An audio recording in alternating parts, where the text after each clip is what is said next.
Let's get some more details on this and talk to Medea Benjamin from Washington, D.C. She's the co-founder of the anti-war group Code Pink. Now, the US has a national debt of some $14 trillion. Now, considering Iraq and Afghanistan, one might expect there to be some war fatigue among the taxpayers. Do you think Capitol Hill, Washington, D.C. could expect any backlash from this?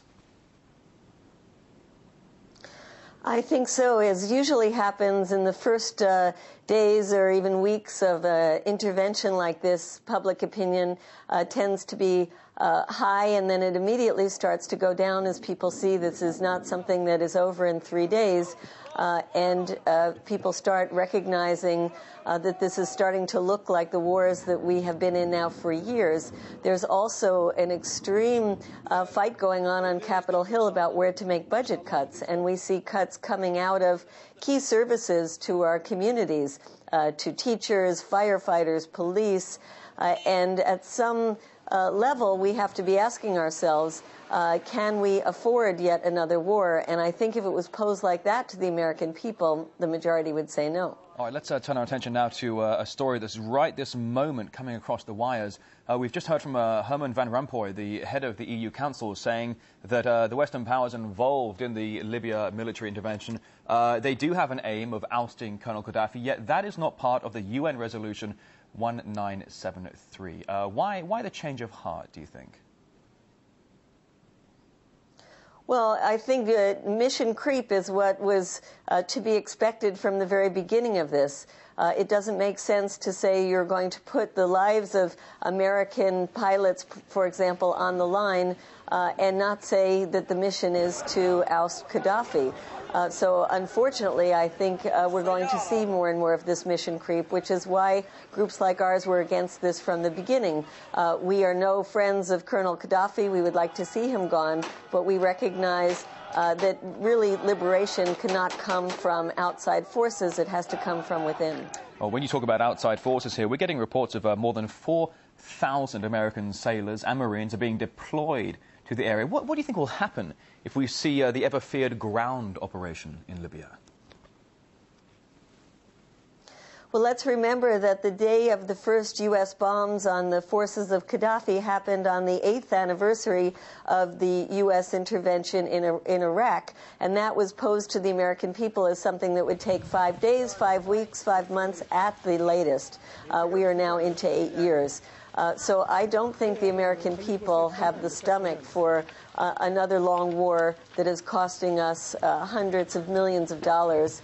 And I think that something is going to have to be done quickly to convince at least the public here in the United States that that is not what we're looking at. Now, when you talk about Iraq, you talk about an eight-year-long war that many Americans are said to be fatigued over. Of course, a very costly war with Iraq and Afghanistan. NATO envisages a 3-month stint in command of the no-fly zone. What sort of a timescale are we looking at with this campaign, do you think? Well, once again, we were promised a, quote, short war in Iraq to liberate the Iraqi people from a brutal dictator, Saddam Hussein, 8 years later, and I don't think the Iraqi people would really say they have been liberated. And so, to me, it looks like a bad precedent in the case of Libya.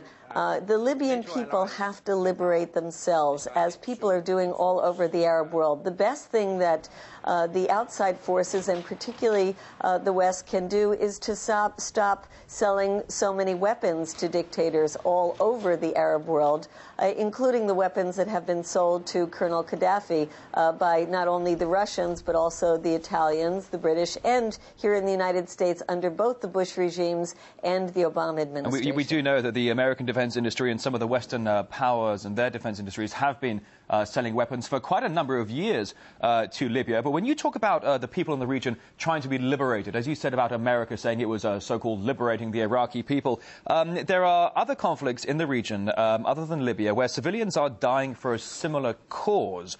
And yet this Western intervention was allegedly launched in order to protect the Libyan people, all the while bombs and missile strikes taking place. What is the real interest, do you think, of the coalition in Libya? What is it doing there? one has to ask why Libya and not the other countries. And in fact, in the case of other countries like Bahrain, the U.S. just stood by while the Saudis rolled into Bahrain with machinery that was given or sold to Saudi Arabia by the United States, including a pending $67 billion weapons deal to the Saudis. That's the largest weapon deal in history. So the U.S. continues to protect its dictators, like in the case of Bahrain and Saudi Arabia, and its close relationship with the government in Yemen, while it is now trying to oust a dictator that has always been